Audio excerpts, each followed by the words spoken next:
Hey guys, welcome back to another video. I wanted to show you a small group skill development workout that we'll often do with about 4 to 5 players. Now this is going to be working primarily on offensive skills. So you're going to see a lot of dribbling, scoring, a lot of shooting. But again, this is good for all levels. We will do this with varsity players all the way down to, you could go down to 3rd through 6th grade kids. And I wouldn't limit yourself to just working with your guards. I would work with your forwards and your bigs because they can use this type of skill development as well. Now we will start with a lot of ball handling. So here you see the kids are working on just some hand-eye coordination. So they're going to toss the ball up to themselves with their offhand. They're dribbling with one ball, and then they'll have a smaller item. You could use a small cone. Sometimes we'll use like tennis balls or smaller balls that they have to throw up and try to catch and focus on while they're dribbling with the other hand. So again, it's just that added challenge to get them to focus on something else instead of looking down at the ball. Now we will add another component where they're dribbling around 2 cones. So we will set 2 cones in front of them, and they have to use their just one hand to dribble over those cones. And again, really challenge your guys to push through this drill, keep their eyes up. It's kind of a difficult drill to do with just one hand. And again, do right hand and left hand on this. Again, as we go through these drills, I'm going to kind of try to talk through and really explain the logic or why we're doing it, and just why it can help you develop as a player. So obviously ball handling being one of the first things you work on, it's going to get them warmed up into the workout. So again, it's a good drill to just start with, but it's also, as you know, it's a good drill to work on. No player is ever going to perfect ball handling, as you see in the NBA. I know Steph Curry's famous for his pregame ball handling drills, and there's a lot of NBA players that are still working on their ball handling. So it's something that you can always develop and work on. And so this is something that we will start this workout with. And as I always say with any of these drills, adapt them and modify them to fit your team, your players, your skill levels. You don't have to do it exactly how we do it. You can adjust, you can make things more difficult, you can make things a little bit easier. But again, this is just a format. This is just something for you guys to see. It's kind of like a template. So again, adjust accordingly. This may not fit your group, or this might be something your group needs more work on. So you can adjust, but this is something that we like to start off our workouts with.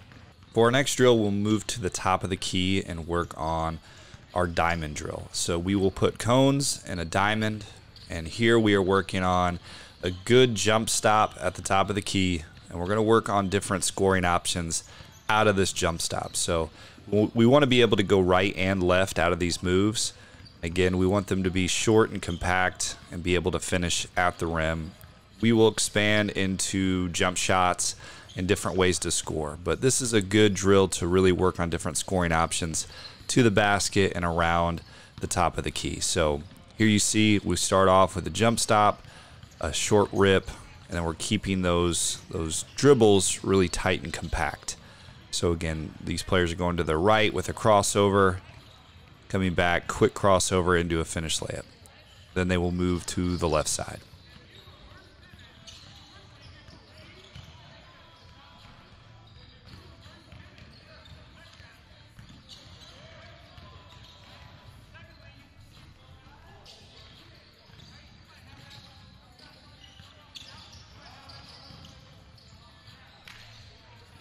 So that was crossovers. Now we will move to a between the legs.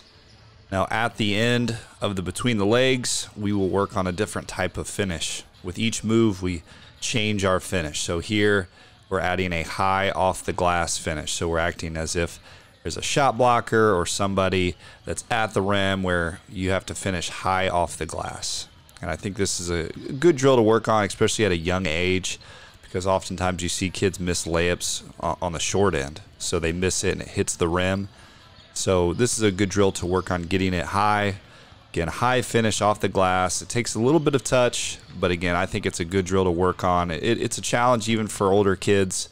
to work on, but something that you should have in your game as a way to finish, especially as you start to play older and taller players and people that can, you know, challenge your shots at the rim. You have to work on finishing it high off the glass.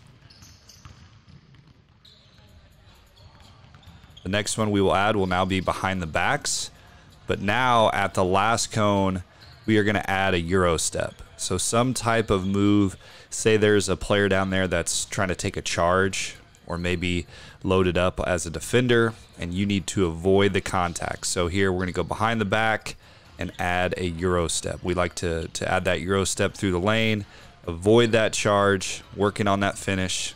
Again, it's a quick change of direction. It's a challenging drill, but this is something to have in your skill set as a guard or as a scorer, where again, you're attacking the lane, that guy's there to take a charge. You want to be able to avoid that player and be able to score in different ways.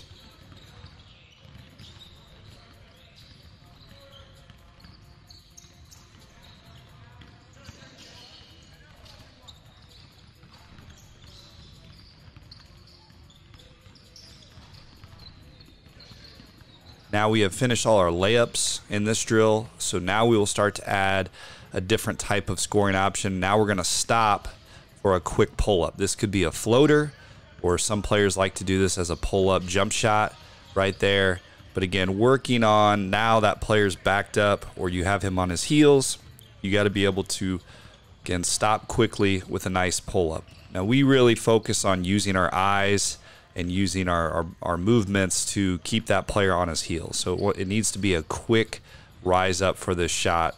Again, it's something to have in your arsenal. It's a good move to have a floater or some type of pull-up jump shot right there in the middle of the paint in case that defender backs up. This is good, especially you see a lot of NBA teams and college teams now going to drop coverage.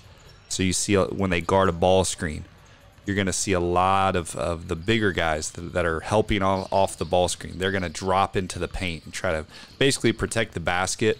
A lot of teams are getting away from that high hedge. So again, we need to have that in our guard skill set where they can get into the paint.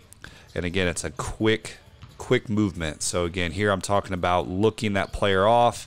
And again, using your eyes, using your ball movement to get the defender on their heels. And then it's a quick transition into that pull-up or that floater.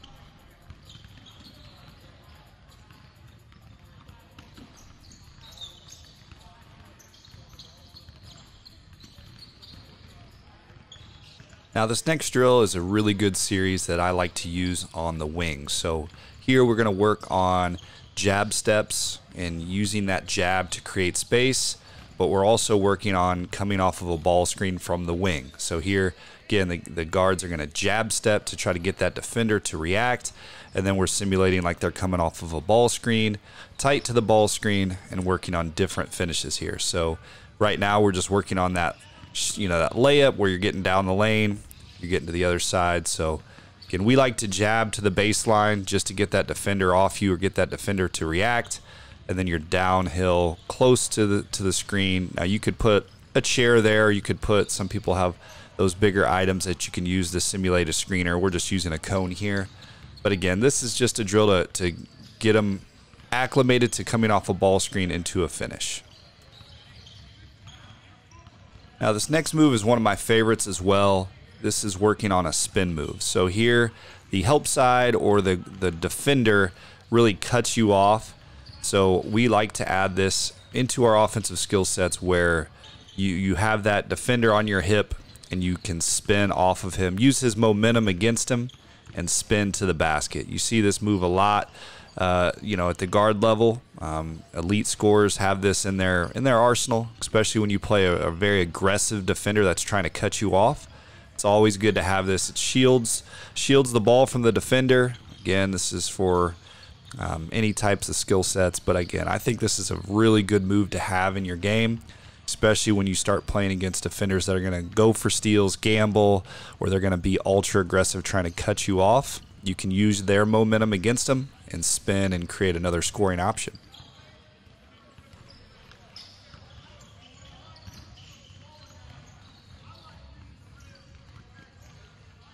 Now this next move is like we are coming off of a ball screen and that defender gives you a really hard hedge. So like an aggressive hard hedge.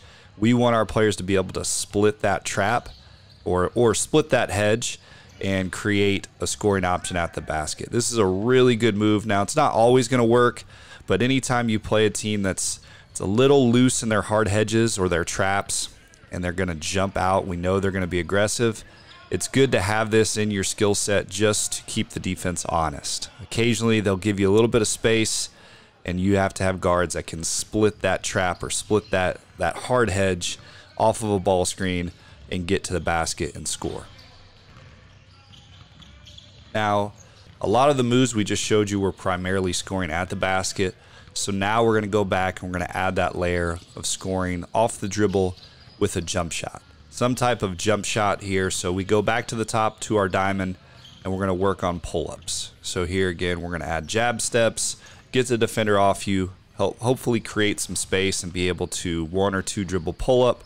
I think this is a lost art with players. I think you see a lot of data that shows you should be able to just shoot threes and layups. But I think this is something to work on. I think it's something definitely to have in your arsenal as a guard because it's hard. It is a hard option to guard. And like I said, a lot of teams are going to drop coverage on their defense and how they guard ball screens. And I think that's because they see a lot of teams only shooting threes and layups and they're trying to force you into this shot. So it's always good to practice this and it's something to work on.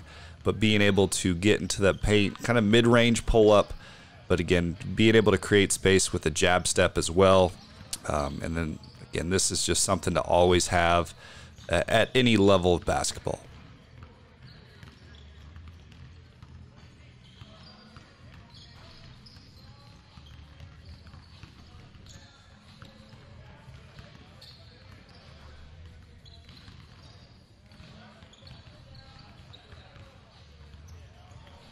Now we're going to add the step back.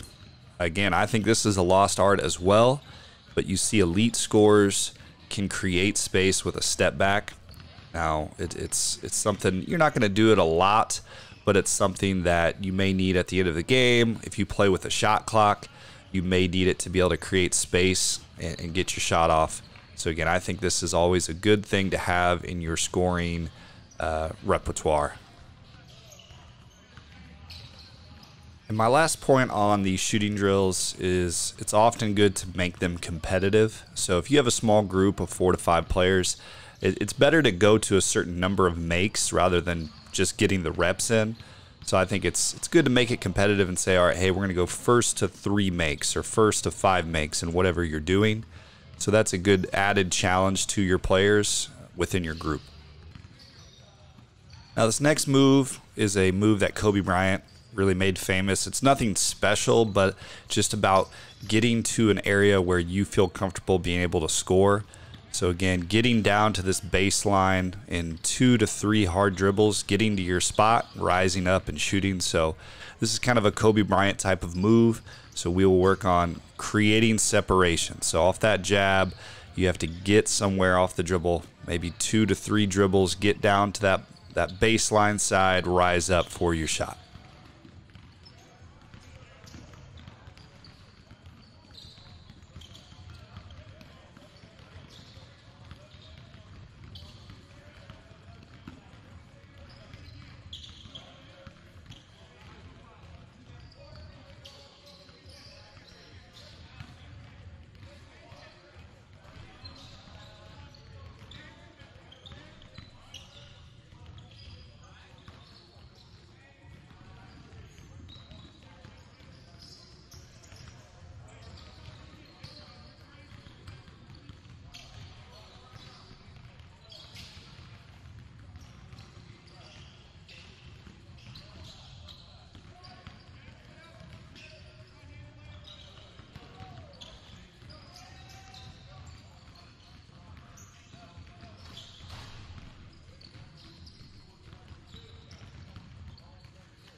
Now we will finish our workouts with a lot of shooting, just catch and shoot. We've done a lot of ball handling. We've done a lot of scoring at the basket. Now we need to work as a group on being able to catch and shoot and make shots. So we will do time limits where we go as a group and we shoot from certain spots. Here we are at the top of the key. We like to shoot for 2 minutes and see how many we can make. Depending on your group, I mean, you're going to see a lot of variance in this. I think within 2 minutes, I mean, I've seen college level teams get up to 35, 40 if they're really making shots. High school level, you know, you're going to get between 20 and 30 if you have some good shooters. But again, if you have younger kids, the numbers might be a little bit lower. So again, test this out and kind of see what your numbers are at, and then you can kind of set standards for yourself or your group. So again, always trying to challenge yourself to make more shots. So once you do 2 minute shooting just from the top of the key, and you know, we'll go from the right wing, the left wing, the corners, we'll mix it up. But again, we're setting standards for ourselves and we're trying to reach those goals. So I think with our group, ours is usually, we want to get above 30 in two minutes. So I mean, that means they really got to be getting shots off and making shots. But I've seen some elite shooters get up into close to 40 makes. And then again, I've seen, you know, younger groups, they're gonna be a little bit slower. It's gonna take them a little bit longer. They're probably gonna shoot a little bit lower percentage. So you might have a little bit lower numbers if you're working with younger groups. But again, it's good to challenge yourself. You know, set a standard and then just keep working to improve on that standard and how many makes you get. So we're really focused on makes here. Again, they should be throwing good passes to the shooters. Guys should be down, ready to shoot it. And the time limit of the time limit aspect of the drill is good because they have to hustle, they have to get back, they have to get their shots off quicker. So it is in a decent way. You're trying to simulate game shots. So here we move to the right wing. So again, we're going to go for another 2 minutes from the right wing, and then when that's finished, we will go 2 minutes from the left wing. So for us, you know, our goal is probably anywhere between 80 and 90 makes in that 6 minutes. So again, you're keeping track the whole time. But again, really set a goal, set a standard for your group, and each workout or each time you do it. Again, it's only 6 minutes of shooting towards the end of your drill. So it's a good way to really see where you're at as shooters, see where you're at as a group. Now, for the sake of time on this video, you know, we move forward a little bit, but here they're going to move to the left side or the left wing. And again, same thing. Now we're going for another 2 minutes on this side, and they're trying to make at least 30 from this spot in 2 minutes. So again, if you're working with high school to junior high, middle school age kids, I think that's a pretty good standard. Right around 30, maybe a little less for your junior high kids, but you know, like I said, your elite shooters are going to be able to get 30 in 2 minutes.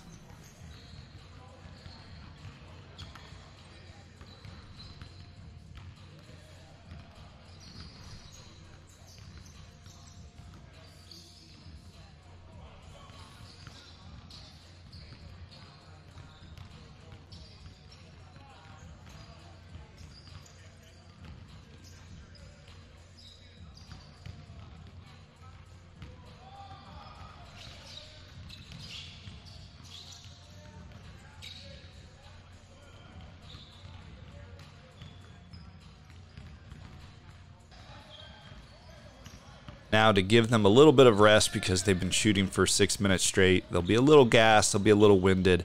You can go straight into free throws. So we like to set like a percentage goal with our group. So here we have 5 guards. So our goal would be to make at least 8 out of 10. So they will shoot, and that's our goal. As a group, they have to make at least 8 out of 10. And that's kind of the standard. So it's with each shooting drill, try to set a goal or a standard that you're trying to reach as you do it. And then, you know, you can have a short little, you know, I guess consequence if they don't make it, maybe like a down and back or some type of consequence. Or you could even make it individually challenging here. So you might have each player shoot a certain amount of free throws and see who wins. But anytime you can make your drills competitive, it's just going to make things overall better, and you're going to get better effort. And again, competition is a great way to simulate playing in a game.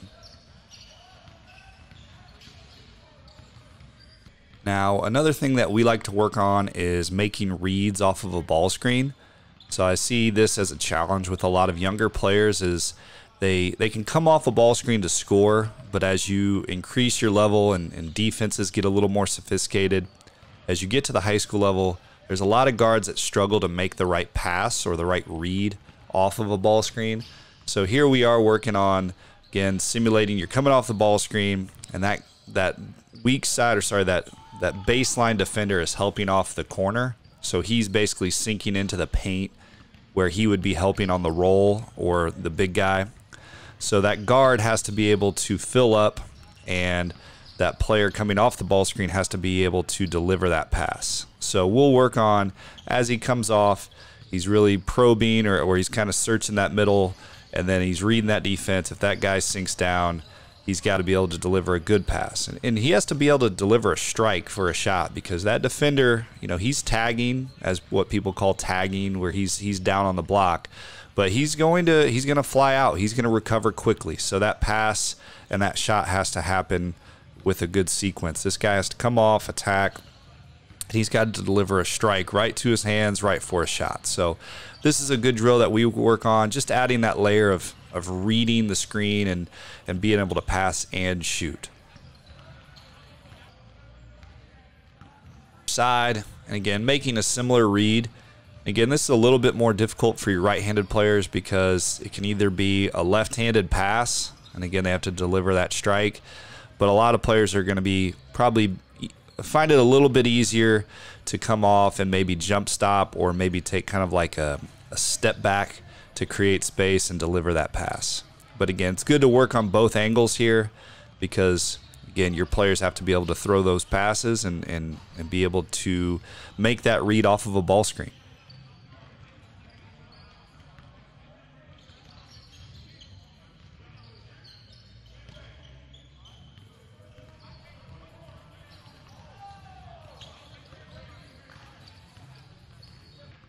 After doing that on both sides, we're going to go back to the top of the key for 2-minute shooting again.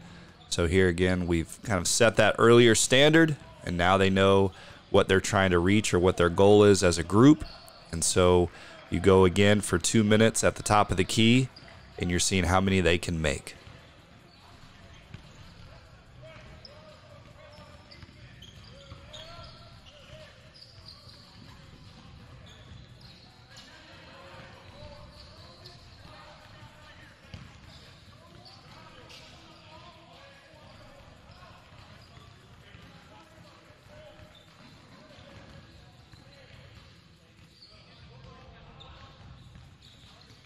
And for time purposes, I, again, obviously cut and sped up a little bit, but now after that 2 minutes from the top, you can move to another spot here. We're trying to do the same drill. We're trying to do the top of the key, the right wing and the left wing, just to see where we're at as a group.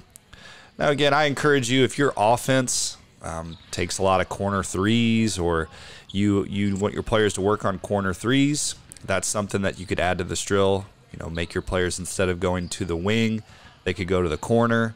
But again, adjust it based off where your kids are going to get shots from within your offense, or what they need to work on.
Now, this is every player's favorite part of the workout. We like to end each workout with some type of competition. So that could be one-on-one. If you have an even number group, if you have 4 to 6 players, you could do 2-on-2 or 3-on-3. But we like to add some type of competition at the end where they're really challenged to play against each other. So we like to play one-on-one. Now, most of the time I'm going to give a dribble limit. So to make it more realistic, we may give them a dribble limit of 2 to 3 dribbles, because in a game, obviously kids probably aren't going to take more than 3 to 4 dribbles to score. If they're taking 4, 5, 6 dribbles, they're probably doing too much and dribbling too much. But again, it's also working on that one-on-one defensive component. So it's a good challenge.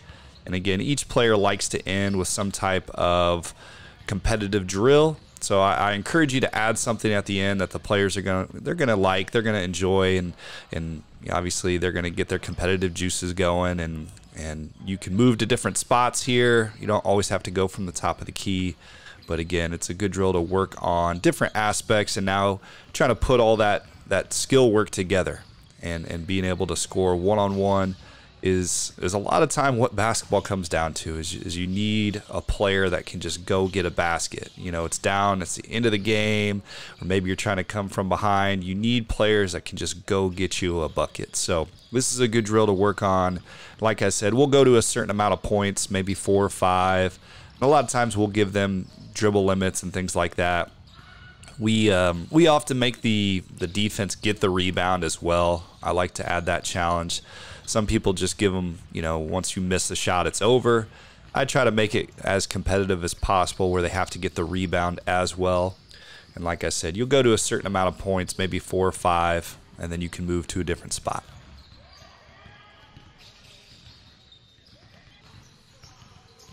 Hope you guys enjoyed these drills. Like I said, this is for skill development and small groups. I encourage you guys to adapt and to change these drills to fit your personality or your player's style or the things that you want to implement into your group. It may depend on your age level. It may depend on your skill level. But I encourage you guys to continue to work on individual skills. These are things that will hopefully carry over into games, and things that I feel like guards should be able to do. Guards should be able to handle the ball. Guards should be able to score off the dribble and off the catch, and they should be able to make reads off of ball screens and be able to score one-on-one, or at least create one-on-one. So these are drills that we like to do. Again, it should take you anywhere from 35 to 45 minutes depending on how long you have. You can make it longer, you can make it shorter depending on how much time you have. But again, we feel like these are good drills that are going to help develop skills. And again, if you want to continue to see videos, please like and subscribe. Thanks.